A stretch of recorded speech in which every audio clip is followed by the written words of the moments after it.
আমি করলাম। কি করছিস তুই এটা? আলুর বড়া। মানে কি কি দিয়েছিস ইনগ্রেডিয়েন্টস? কিছুই না, আলু সিদ্ধ, পেঁয়াজ, একটু লঙ্কা, আর চালের গুঁড়ো। চালের গুঁড়ো দেওয়া যেতে পারে।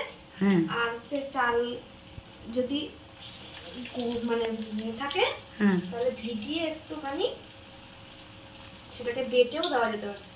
মানে চালের গুঁড়ো দেওয়া যেতে পারে। যদি আমরা বেসন দিয়ে করতে চাই, বেসন দিয়ে করলে একটু কোনটা বেশি ভালো হয়? চালের গুঁড়োটা কড়কড়ে হবে, আচ্ছা, মচমচে হবে। হ্যাঁ, আর বেসন দিয়ে করলে বেসনের জিনিসটা নরম হবে, আলুটাও নরম, বেসনটাও নরম, তাই ভালো লাগবে না। তাই যদি চালের গুঁড়ো দিয়ে করা হয় তখন ভালো লাগে। দেখি মাখাটা কি কি কিরকম হচ্ছে মাখা, মানে ওটা। আচ্ছা, তুমি দিয়ে নাও কড়াইতে।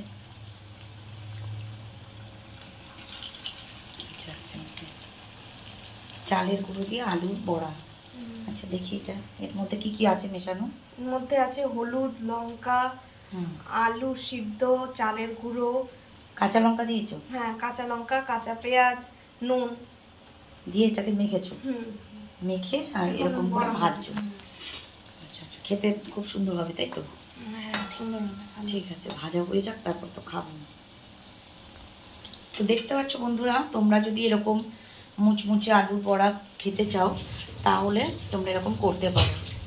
আলু দিয়ে চালের গুঁড়ো টুড়ো দিয়ে করে তোমরা এরকম করতে পারো। এগুলো চায়ের সঙ্গে, ও আচ্ছা আচ্ছা, এখানে কটা ভাজা হয়ে গেছে এই যে। আচ্ছা, চায়ের সঙ্গে খেতে পারো, মুড়ির সঙ্গে খেতে পারো, শুধু তো খেতেই পারো। বাবা বাবা বাবা, চলো দেখি ভাজা হোক, তারপরে তোমাদের পুরো লুকটা দেখাচ্ছি, মানে আলুর বড়ার লুক দেখাচ্ছি তোমাদের।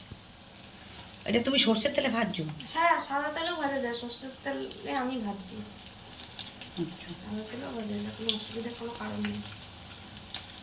বাহ, তো আজকে আমার ভিডিওতে এটাই থাকবে, আলুর বড়ার রেসিপি। রেডি আলুর বড়া। আলুর বড়া করেছে মেয়ে, ওই করলো, ওই এটা করে, আর এত সুন্দর করে করে।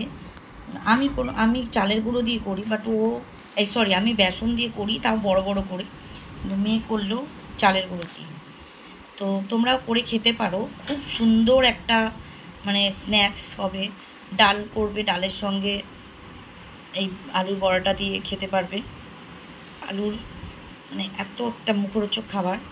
তো সবাইকে বলে দিলাম, কিচ্ছু না, বাড়ির সেদ্ধ আলু, কাঁচা পেঁয়াজ, কাঁচা লঙ্কা আর একটু চালের গুঁড়ো দিয়ে মেখে, লঙ্কা মানে নুন টুন দিয়ে মেখে তেলের মধ্যে ভাজো। একদম ইজি একটা প্রসেস, খেতে অসাধারণ সুন্দর। তো চলো তোমরা বাড়িতে একটা ট্রাই করে বানিয়ে খেও, আর আমাকে বলো এটা কেমন খেতে।